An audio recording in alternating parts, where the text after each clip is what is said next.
Hello, and thank you for joining today's webinar. For those of you who attend our webinars regularly, I should say, welcome back. Thanks for coming on in. And for those of you who it is your first time, we hope to leave you with some great nuggets of knowledge to take back to your businesses and to help drive improvements and make some big changes for you.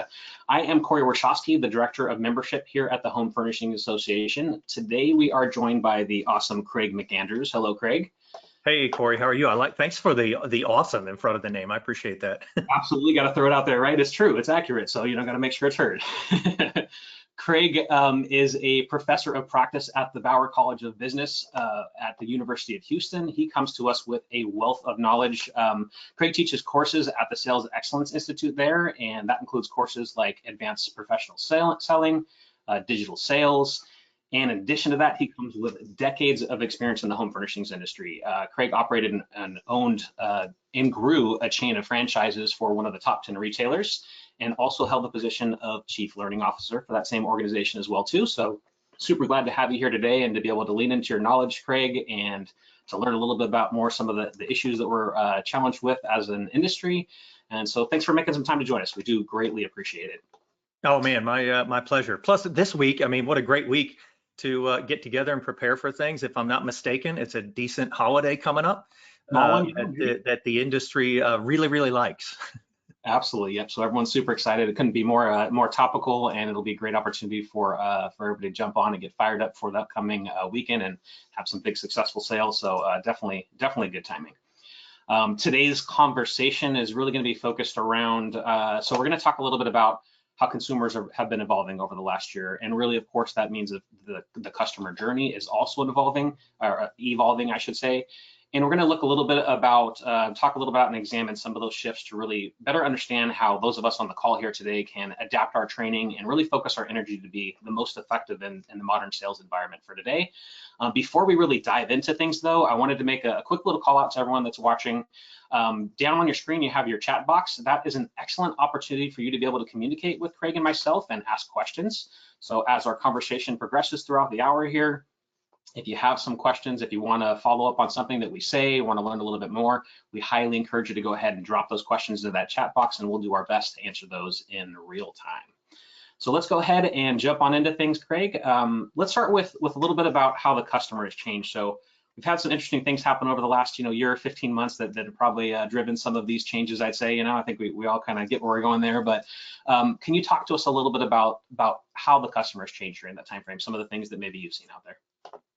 Yeah, it's interesting, as you mentioned, a lot has happened in the last 15, 18 months. But even prior to that, there was a lot of shifts going on in the way customers purchased.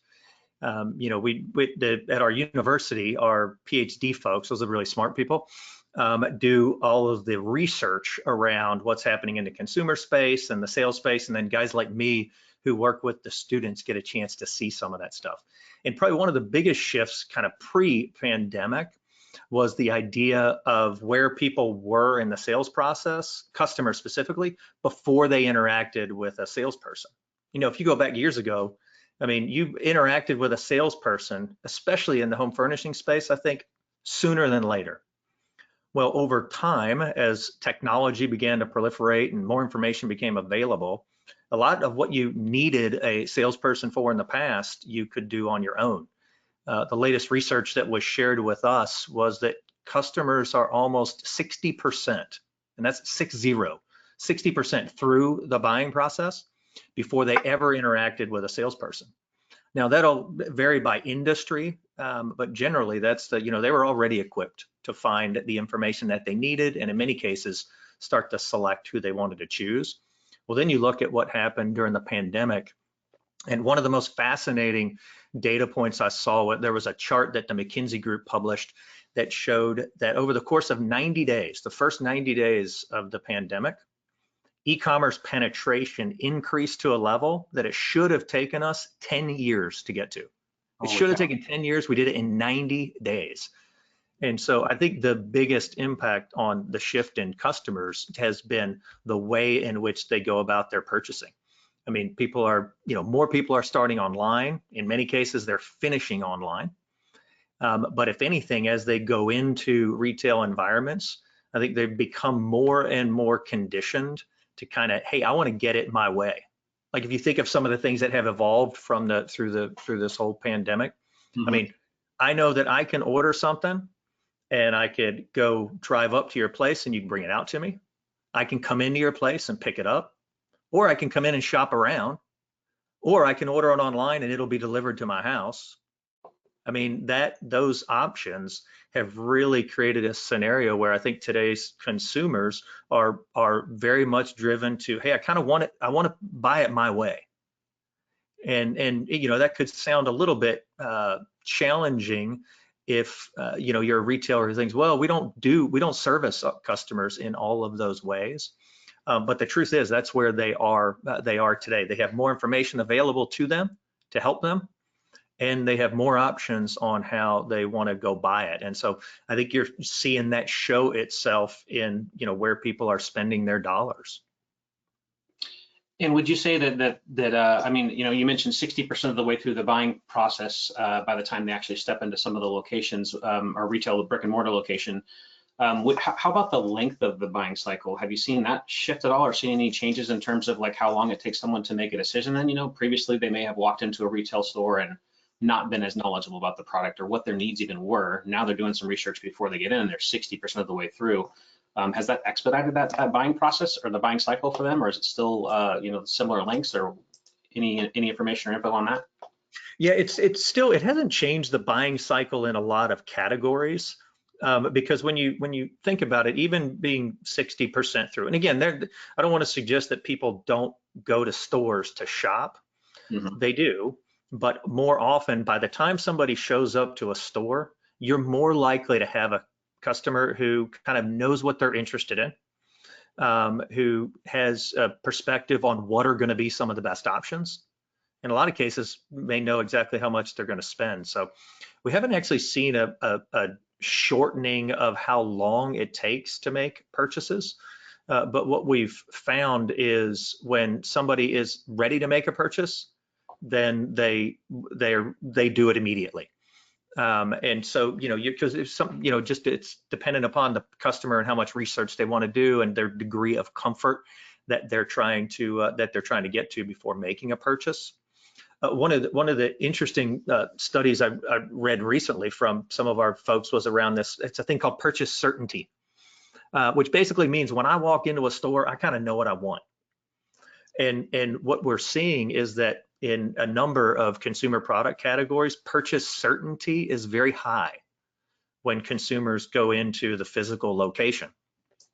The reason that matters is because it impacts the way that the consumer is going to perceive what the salesperson is going to take them through. I mean, just imagine this scenario for a second, Corey. You've done research, you know what you want, high purchase certainty. You come in to see me, and I want to take you through my traditional process where we're going to discover what you're interested in and what's going to be best for you. You can immediately see, wait, we got a big disconnect. Yet I think that happens in a lot of retail environments today. I gotta say that's got to be an interesting challenge for sales associates out there to manage and deal with. You know, I mean, you have a consumer that comes in, and to your point, you know, you want to walk through your process that you've been trained to, or that has, you know, proven to work for you through your history, and then the consumer walks in and either walks in, or say they may call in, they may chat in, right? There's multiple communication channels. Trying to understand where that consumer is in their buying cycle, in the consumer journey, is probably pretty challenging. What are some of the ways that sales associates out there can kind of address that and look to, you know, identify where that consumer is, or how do they adapt their approach in the beginning, like opening up the sale and kind of making that connection to establish where the consumer is? Yeah, it's a really good question. When we were doing some of the work around that whole process, it became well, how do you figure out? Now, I'm not going to share anything with you that is going to be revolutionary, but one of the best ways is to straight up ask customers out of the gate, can you tell me a little bit about the research you've already done? Or can you tell me a little bit about what you know about our products and what you might be most interested in? And I think that's if I rewrote any first question that every salesperson should ask every consumer who walks into a store, the first question as soon as possible, aside from getting it, building a little bit of rapport, would be, hey, tell me a little bit about what you know or the work that you've done up till now in evaluating where you want to be. And oftentimes you'll get a gauge fairly quickly on, are they still at the I have no idea. So we got to do some, kind of diagnostic qualifying work. Or are they at the I kind of have an idea, but I need to validate some things. And then that, each, depending on which one, that will kind of indicate, hey, here's where I need to go as a salesperson. It's the idea of I need to meet the customer where they are in that buying journey, and just asking them directly is one way to get there. Yeah, thinking I don't want to call myself a sales professional. I definitely don't have the experience and knowledge that you brought to the table, and all of the incredibly intelligent folks at the University of Houston. But definitely from my seat and the experience from the sales coaching side of thing and being on the sales floor, qualifying or discovery or asking probing questions, really diving in to discover what the consumer needs, has always been, in my eyes at least, a foundational element of the selling process, regardless of where you're approaching it, and really understanding the customer's needs. So then you can create that value and create a product that really speaks to that consumer at a deep level. So I think it kind of ties right into that beginning that you're talking about of doing some discovery to find out where that consumer is and better understand where they're coming from. And I mentioned the one aspect of the selling process when it comes to like qualifying, but there's many different elements to a selling process or sales process. Would you say that this change in how consumers are approaching research and approaching the store that they're going to and the knowledge that they have beforehand, is this going to rewrite the entire selling process and how we approach things to a degree? Is it still very similar, I would assume, but there's some small adaptations? What do we need to look at within our typical process to adapt to this new consumer? Yeah, the process itself, I think a big distinction is process versus methods.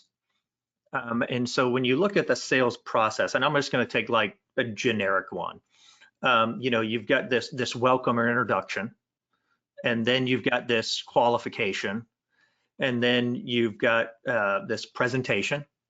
And then maybe there's some negotiation, maybe there's some price conversation, and then you're closing the sale. So very generic sales process. Mm-hmm. But consumers, for the most part, walk through that process still today. I mean, even in an e-commerce type of situation. I mean, you have a point where you enter the website, and then you have a point where there's some type of decision making going on or trying to determine what I'm looking for.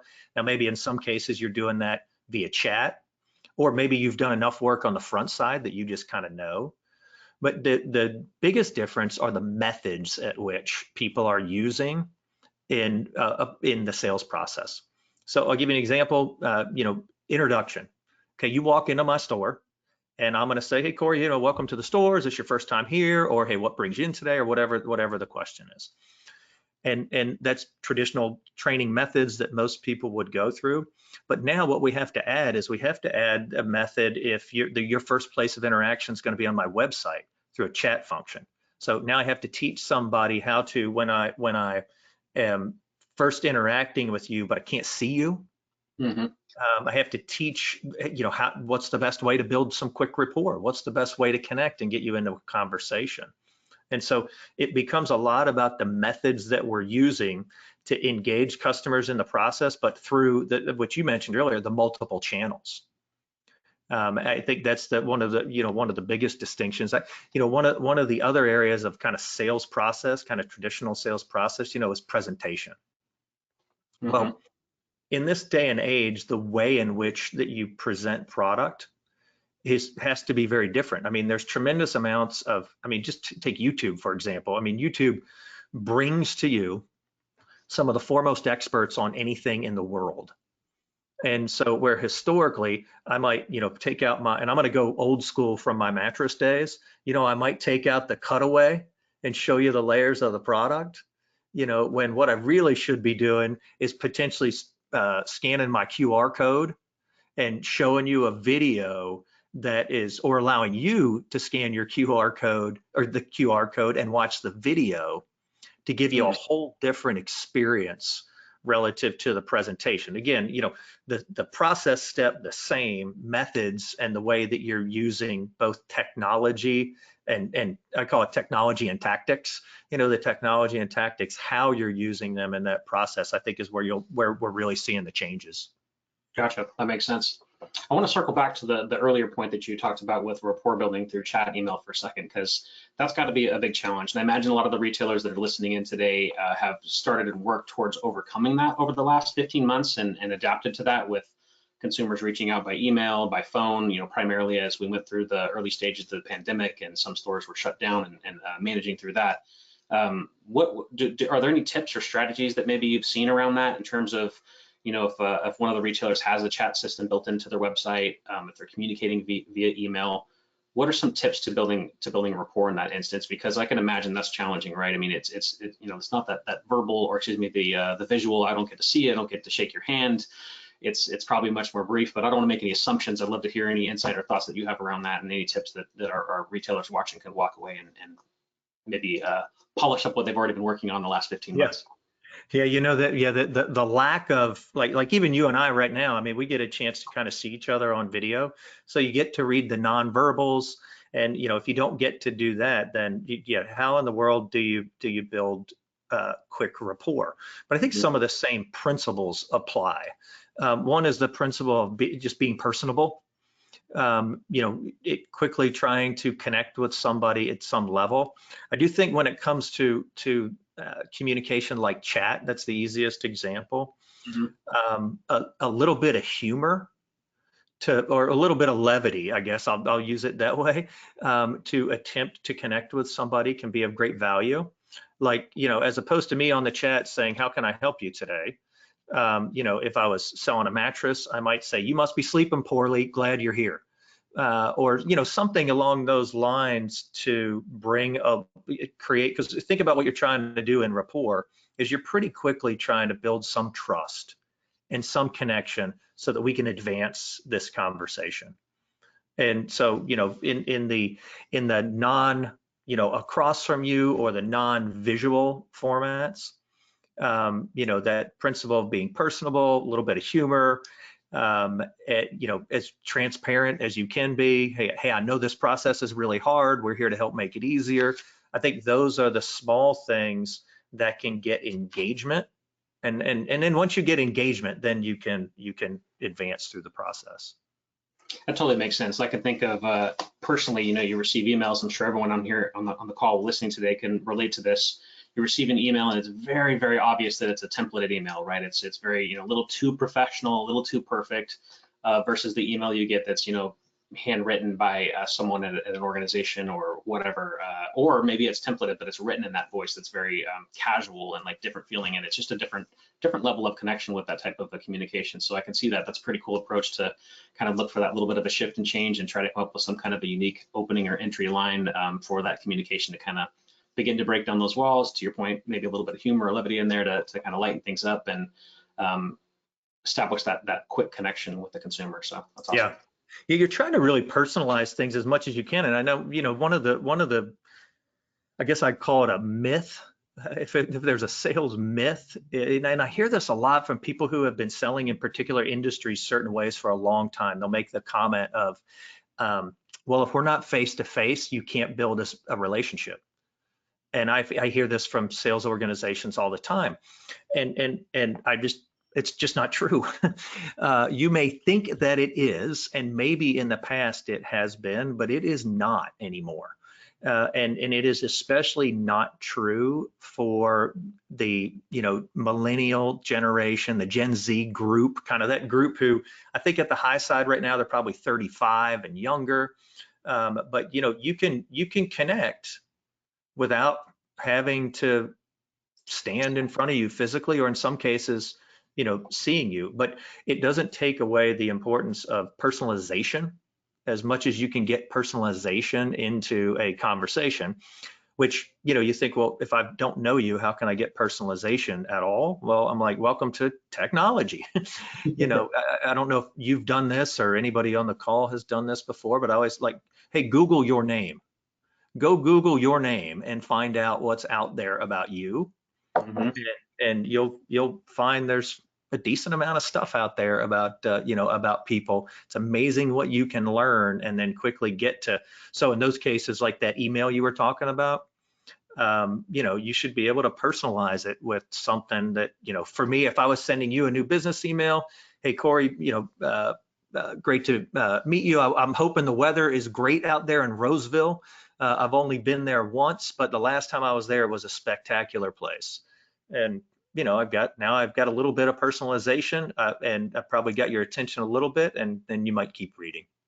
I like that. And I'll call out too, probably light customization, right? You wouldn't want to necessarily Facebook creep and comment on their birthday party they went to last week. Absolutely. Yeah. There's anything that you would do on the, but particularly when it comes to social platforms, but communication and personalization. Yeah, there is always this no creeper kind of principle that you want to make sure to apply. Cool. But weather, I mean, hey, there's the standards that we can connect on weather. Maybe we can connect on something sports. I mean, there's a couple of those topics that are usually good go-tos. Yeah, and I think that you mentioned, like, the Roseville, for instance, where I happen to be at, I think that's kind of commonplace today when you're on the web, and, recognizing that when you go to Google, it knows where you're at, and those type of those connections. So I think that one's not necessarily creeper level. And I just wanted to call that out because I could see someone running with that and, talking about something that's a little too personal and making the consumer run for the doors, hit that little X on the top of their chat screen instead of continuing the convo. Yeah. All right, very cool. So we're talking a little bit about online sales here and communication and whatnot.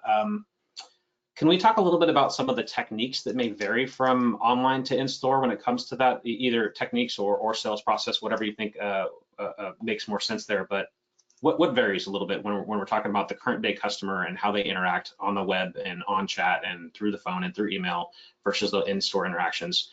What are some of those adaptations to our selling process or techniques that maybe we want to look at using and incorporating into that to really do the best to maximize maximize the experience, but of course maximize revenue as well too, right?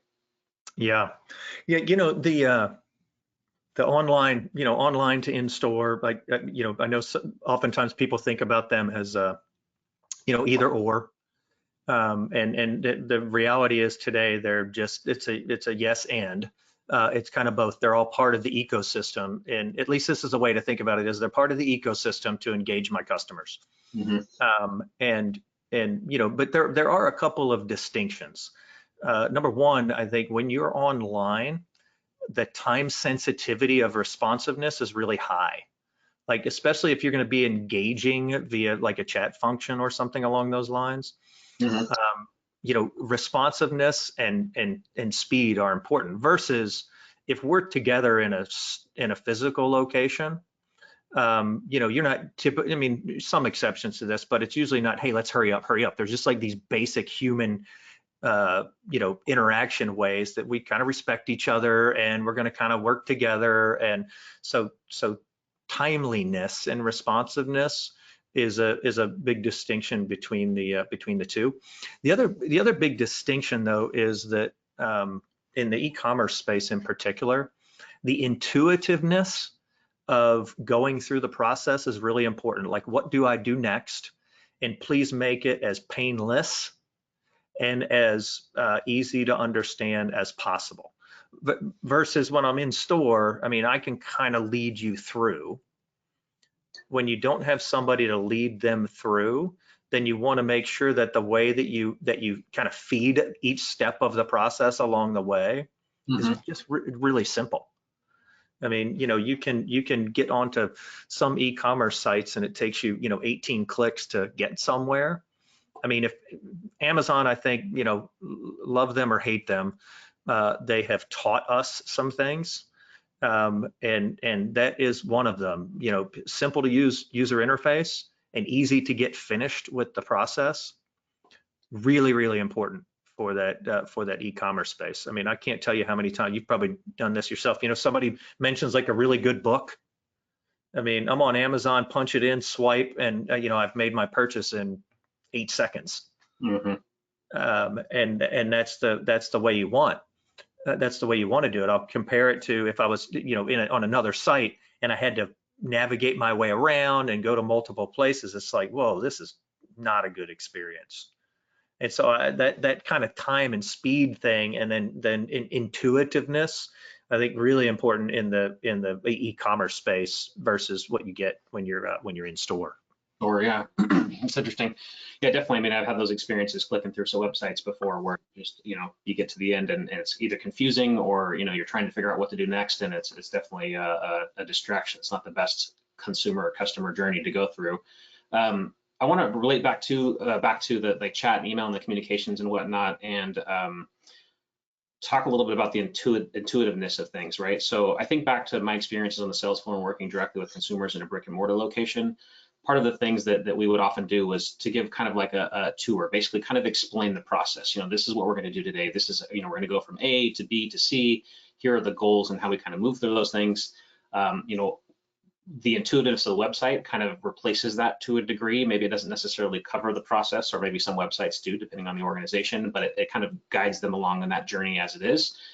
Would you recommend for sales associates that are interacting through chat or through email to kind of lay out still what that kind of what this process kind of looks like to help the consumer kind of zoom out from that 30,000 foot view and see, okay, first we're going to start with this, then we're going to start with that and move on to this? Or is that something that they need to kind of like analyze based off the consumer and where they are in their journey to kind of decide how they kind of got the consumer through that? Yeah, that's a process that is a lot harder to do in the e-commerce space. I mean, in the where even if you're going to interact with somebody from a chat standpoint, is to do a lot of explanation on here's what we're going to do, how we're going to do it, why we're going to do it. In fact, I think some of the organizations who are able to do those things really set up their web pages to almost explain that as you go through the process, like, hey, here's why we do what we do and how we do it. Click here to start. Because again, it goes back to you don't have as much of the consumer's attention and time in that e-commerce space. I mean, I haven't seen the latest statistics, but when they used to publish things about empty carts left, people not checking out. I mean, there were companies who, they could have doubled their business just by going back to the customers who didn't buy from them, but had already been to their space. I mean, that's how prolific it was in some spaces. So, it becomes harder to kind of say, lean into the kind of the art of what you do and how you do it. I mean, look, the attention span on the planet today is really short. And we just we get very, very distracted. Unless it's really interesting. And that I think is one of the things that I think if you look towards the future of retail, and I don't want to get ahead of myself on anything, but content that's out there in the marketplace has to be really interesting. Otherwise, people won't pay any attention to it. I've heard this great illustration of, if I said to you, hey, Corey, we're going to go see this new movie that's out. It's 3.5 hours long. Are you interested? And you might be like, ooh, man, 3.5 hours. That's a big commitment. But you will think nothing of watching 5 episodes of your favorite show back to back on Netflix, and all of a sudden 3.5 hours have gone by.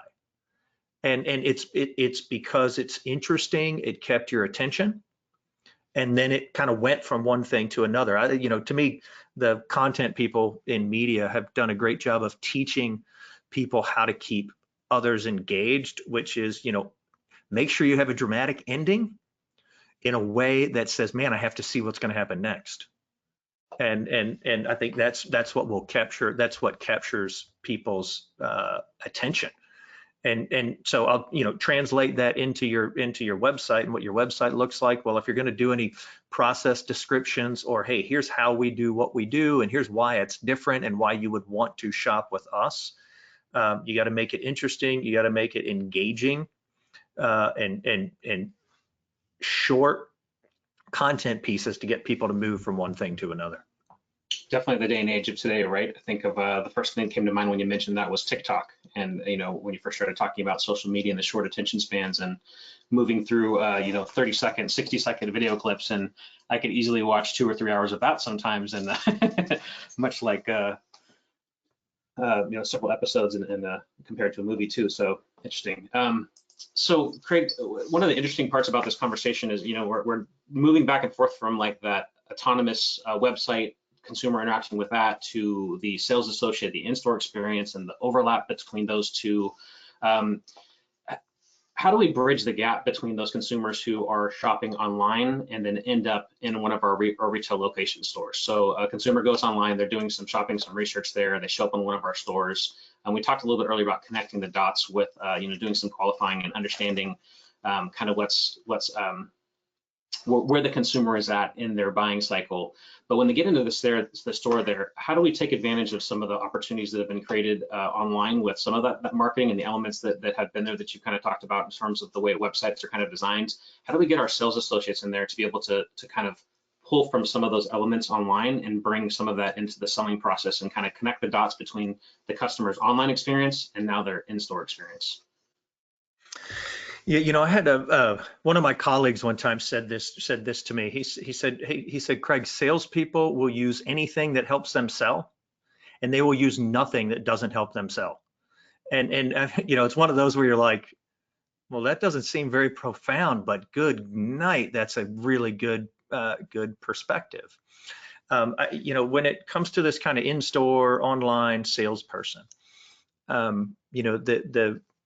the term, which this term's been flying around for a little while now, but I think it's really starting to gain understanding and then traction particularly from retailers, which is this idea of a seamless experience, or sometimes you hear a fully integrated experience, which means that, as best you can, you're trying to mirror what happens in store from a buying process to what happens online.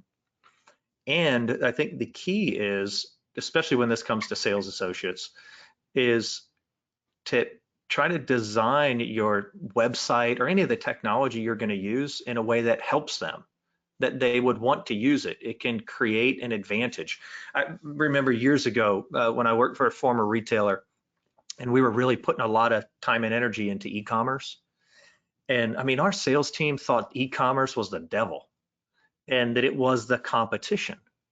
And it's unfortunate because I have hindsight now. I can look back on that, and I realize that we as an organization burned years of delay because of how it was perceived, and we didn't begin to think about it as it should be an additive to help the salesperson, just as the website itself should help the entire buying process, where consumers purchase.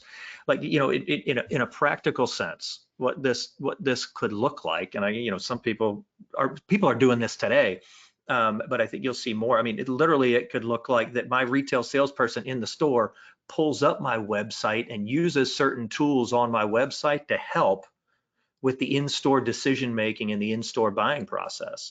And then it's set up, we can buy it right now. If you need to go home, you can pay for it when you go home, just click here. Like, seamlessly integrated and working together is really, I think, the where organizations need to be heading.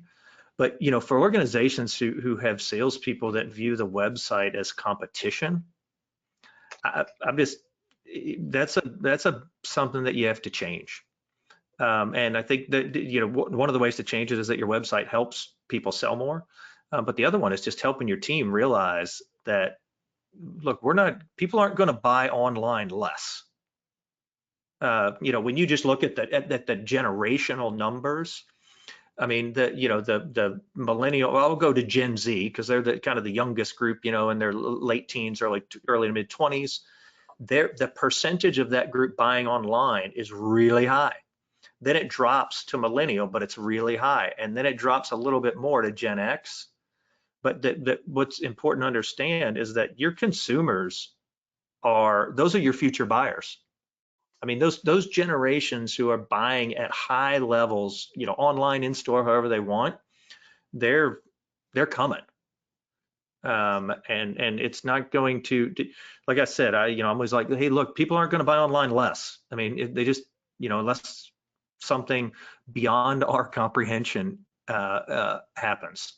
And so an integrated strategy is really the way to be thinking about it. Yeah, and it kind of relates back to what you're mentioning about salespeople are going to use what helps them sell, and they're not going to use what doesn't help them, and that messaging, right? So I think that from what I'm hearing from you, it's a little bit about communication and helping them to understand the reason behind it, the how, and the future of how things are continuing to move. But also maybe some training and education around how they can utilize that existing tool, whether it's the website itself or, to your point earlier, like QR video codes or elements from that tool, that external source, to incorporate into the selling process and really make things a little bit more simple and easier for them. It probably takes a bit of critical thinking skills sometimes too to determine when the best time is to inject that into the presentation, and obviously in general this whole situation of navigating between online and in store and really being adaptable as a sales associate. Can you talk to us a little bit about that and teaching sales associates on how to really dive into those critical thinking skills and bring them to the surface and be able to incorporate those into the selling process a little more? Because I think that not only in this instance of what we're talking about here specifically, but in general with the sales associates that I've had time spending with in the past, those who are really sharp, that have a good skill set when it comes to that, a good ability to execute on that, typically do really, really well. They're much better at dancing to the music being played. When the consumer comes in, they're able to kind of move and navigate through the selling process a little bit smoother than really trying to follow this like linear process that we know the consumer is not going to move through it in a linear path. They're going to move and dip and dive through things. So talk to us about critical thinking skills. How do the people on the call here today start working with their teams to kind of pull that ability out a little bit and strengthen it? Yeah, it's a good question. Critical thinking in selling in particular, they don't always match really well. If you think about what happens from a sales standpoint is you become a good salesperson by getting good results. And so, over time you practice, you find success, and then you keep doing that. And so the thing that isn't built in to being an effective seller necessarily is change. Now, adaptability to customers, I think that you kind of hear that, you see that, but is general overall like change. Like you can ask me to do something really different. But so I think one of the most under thought about processes when it comes to doing new things is change management. Like a lot of times what people will think about is, well, it's about technology. Let me pick these new technologies and let's introduce them into our company. Or it's some nifty new process that they think, hey, we're going to introduce this into our organization because it's going to help us sell more.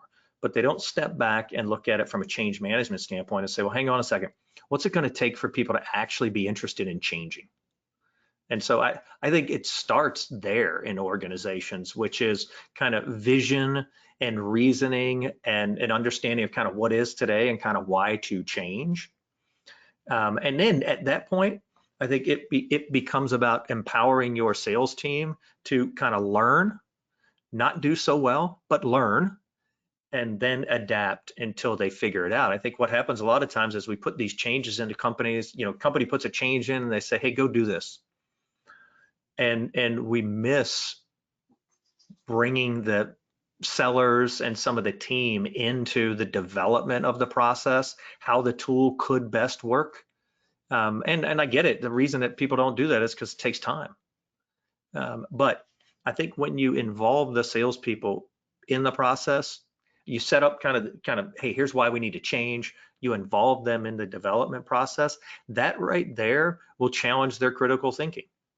That right there will give them a chance to try something, see if it works or doesn't work, and then you adjust.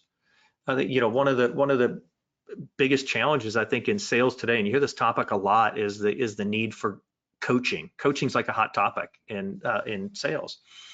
And I've talked to lots of companies and sales managers. They're like, oh, we're not good at it. We're not good at it. The main reason that organizations aren't good at coaching is that they apply what's called tell coaching. They use this methodology called tell coaching, and they do not use the methodology of ask coaching because it takes longer.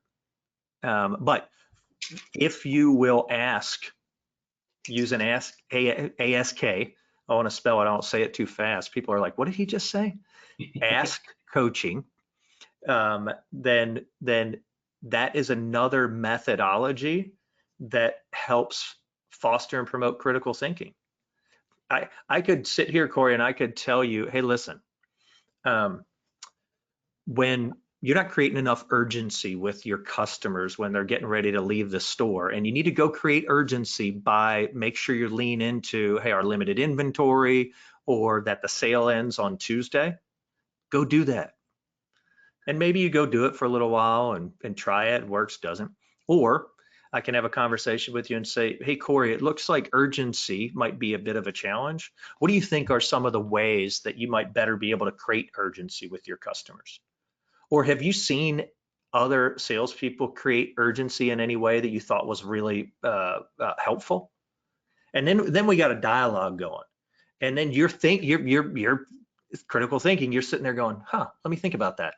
And that sharpens that tool or that capability.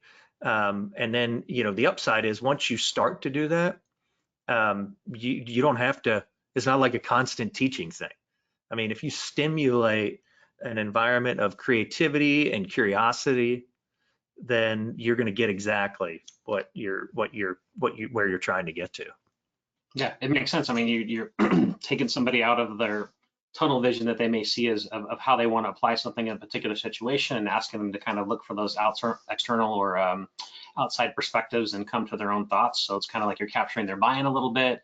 You're getting their feedback. So they're, to your point, it's the ask versus tell. You're not telling them something. You're getting them to be a part of that conversation and really take some ownership of things, I guess, is kind of what I'm trying to say there. So that makes a whole lot of sense. Now, when it comes to coaching, since you mentioned coaching is a pretty hot topic, we're talking about some changes that need to occur within the selling process and how we address the new consumer that we're seeing walking into our stores. Let's spend a little bit of time on that, since that's a pretty hot topic when it comes to coaching.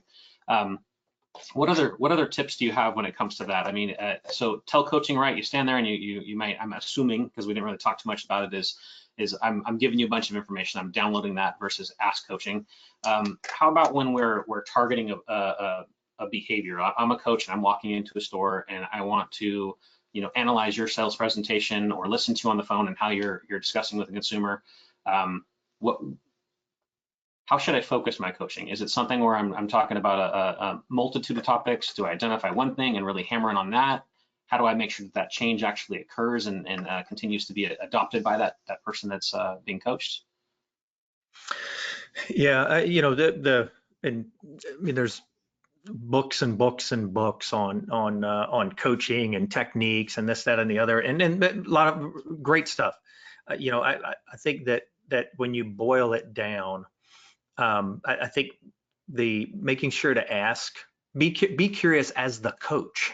We're oftentimes we want the other person to be curious. Hey, so how am I going to coach curiosity?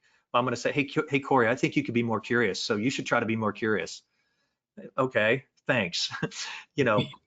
Or we could talk about, hey, let's talk about some of the skills that can help you as a salesperson learn more about your customer.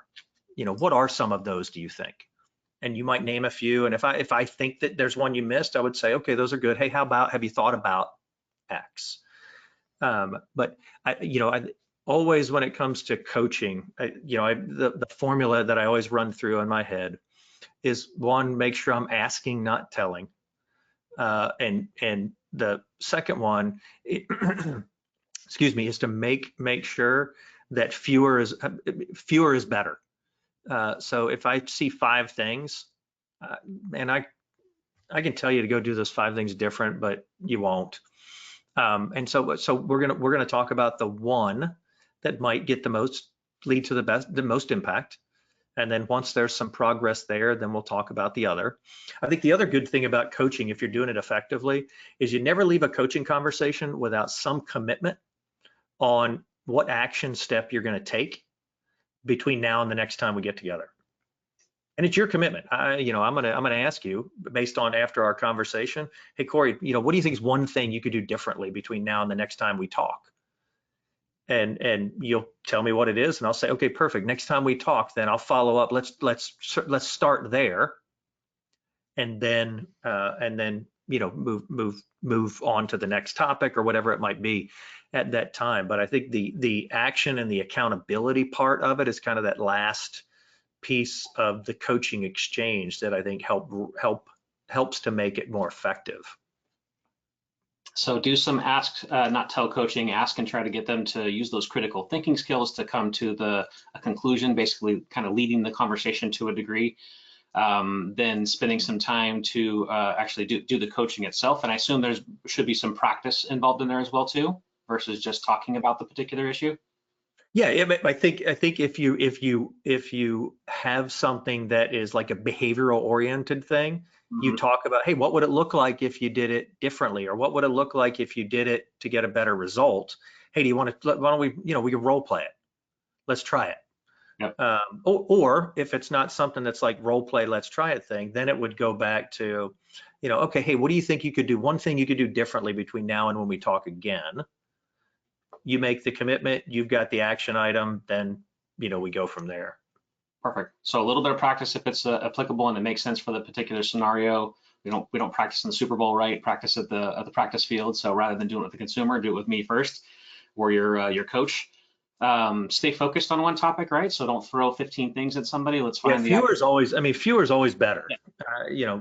The top 10 things you need to go change is, every one of them will get a little bit of focus versus just, fewer is better. You can work through the list over time, but you always have to remember the intent. What's the intent? The intent is change. Yep. So, and then the follow-up, you mentioned kind of like almost like a conversation at the end about, committing to that change and what you're going to do to make that change. Any tips on the accountability side of things? First off, I could think of, you mentioned, that I'm going to follow up with you if I was your coach. I'm going to follow up with you, Craig, in a week or so here, or a few days to see how things are going. Obviously, the number one thing is to actually follow up, I would think, right? To, make sure that person knows that you're going to actually have that conversation and not drop the ball. So they're expecting that continued conversation, so they'll, drive that behavior. How about any tips on making sure that the message that you were delivering, that you're trying to get across to that individual, is received in the same manner that you intended it to be? Yeah, well, if I wasn't sure, hopefully, I've because I've used questions, that clarity is part of it, because I'm not doing a lot of telling. So there's not like I'm telling you how to do something, and you're like, well, I don't know exactly what you're talking about. Versus I'm asking you, what do you think the best way to do this is? And you tell me, and I think, yeah, okay, good. So I think that the asking questions really can help you get there. But the other thing from an accountability standpoint is whether or not is you and I in accountability, which we certainly can have. I make the assumption that, hey, I'm a manager. We're having coaching conversations are a part of our regular interaction. If not, but accountability is important, change is important, then it might be hey, who could be somebody that could be an accountability partner with you? Like, who'd be somebody you think you can pair with to help make sure that you get the results that you're looking for? And again, if I've coached you well, you're the one who's told me what you could do different. You're the one who said, these are the results that I'm looking to get to. And so you're adopting the behavior to go change. You'll be more likely to do it versus me saying, hey, go do this, go do that, and I'll check back with you next week. Perfect. Awesome. Thank you. We've got about 10 minutes left here, so I got a couple more topics that I want to hit on with you. One of them, you mentioned it very briefly a minute ago, but basically kind of the future of sales and where things are moving to, as far as the direction of the, where do we need to get ahead of, what do we need to be considering, how do we adapt as we're getting there, all those elements. But really quick, I wanted to go back to the selling process techniques,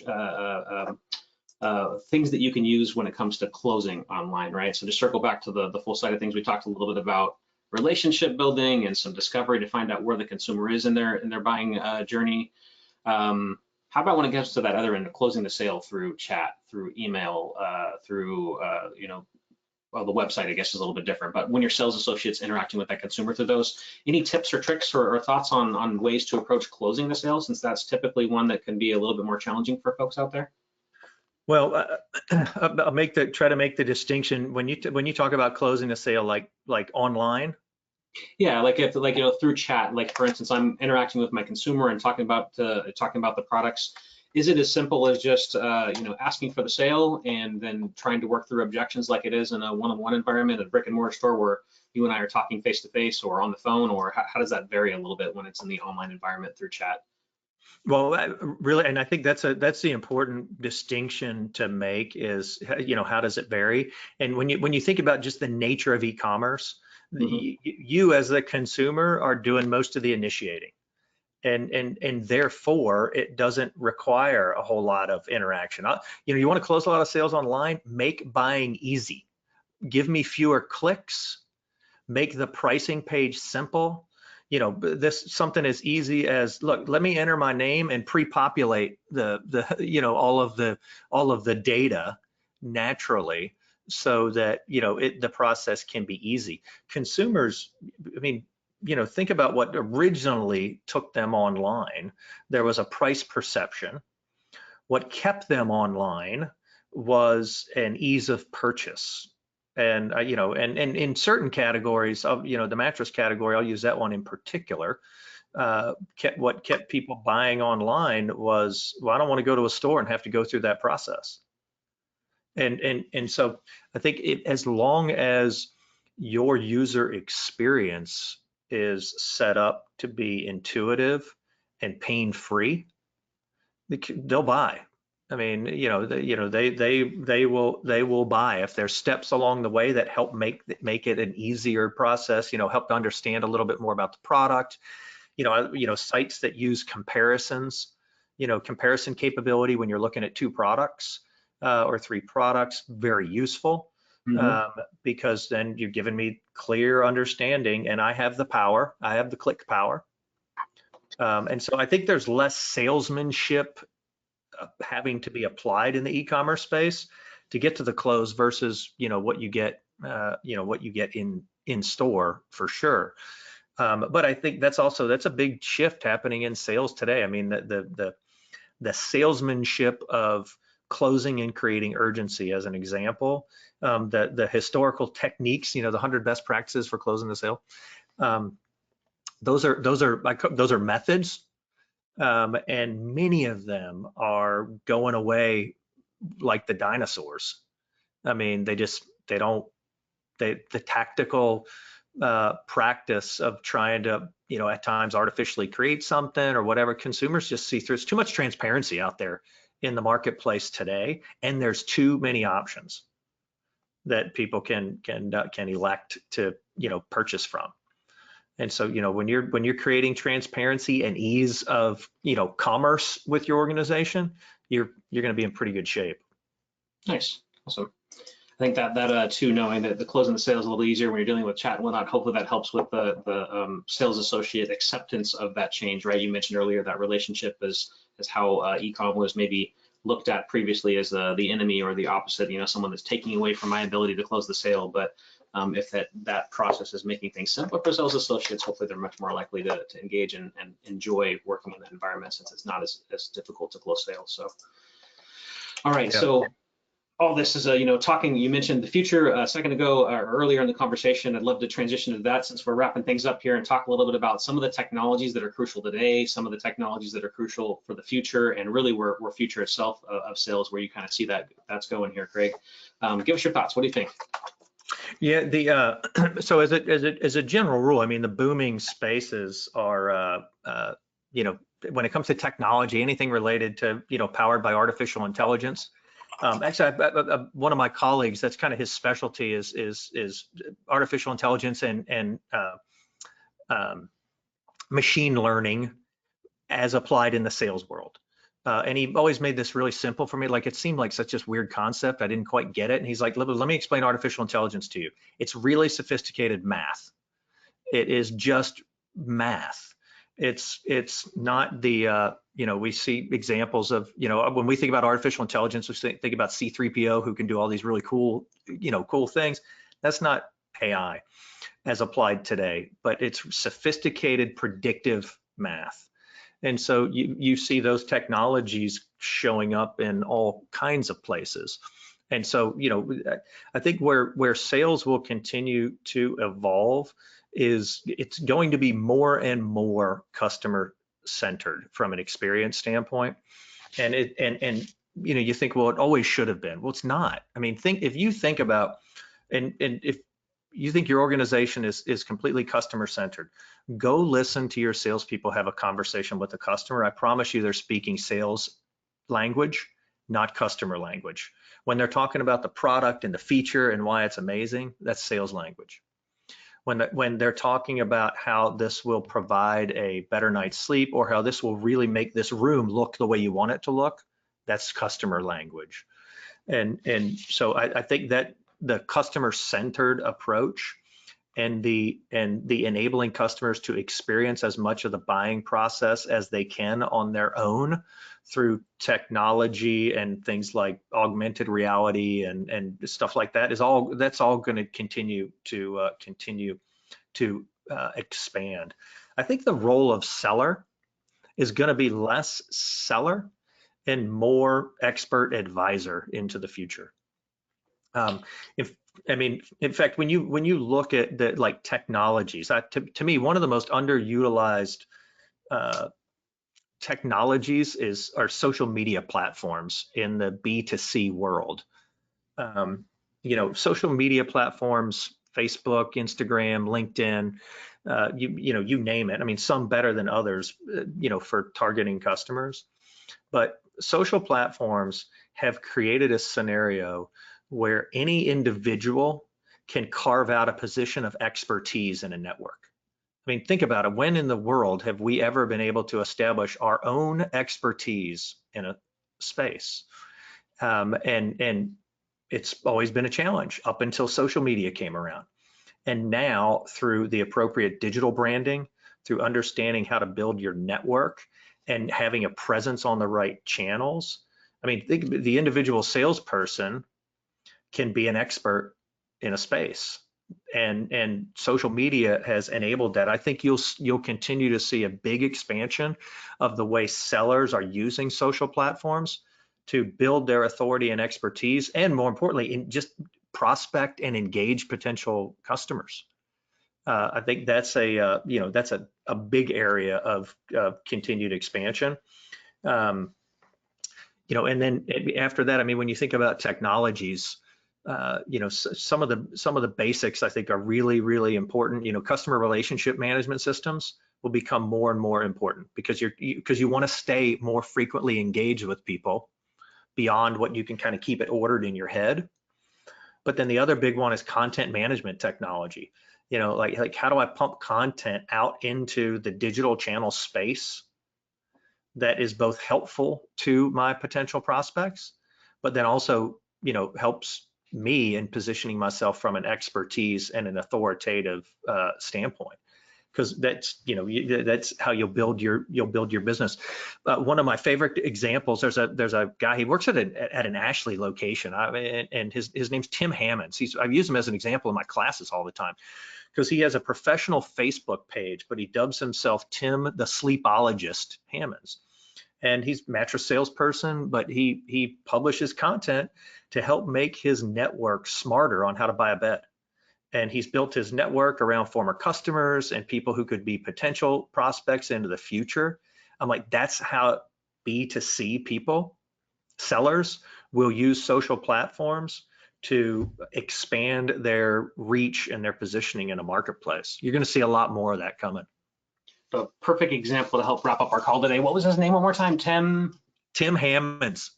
Tim Hammonds. So look that up on Facebook, ladies. If you go on Facebook, Tim Hammonds, you might even be able to enter sleepologist. I'm not sure, but he'll pop up, and you see this in like the real estate agents are doing a really good job of this, and mortgage brokers. But I would suggest to you that if you sell something in an industry, you have the potential to use your social platforms to further your authoritative and expertise position and build a value-oriented network of people that can create more business opportunities. I mean, I laugh sometimes. I'll have a retailer ask me one time, do you think I should let my salespeople get on social media? I'm like, are you kidding? You should promote your salespeople to get on social media and interact with people. That's where your customers are there. Why wouldn't you go there?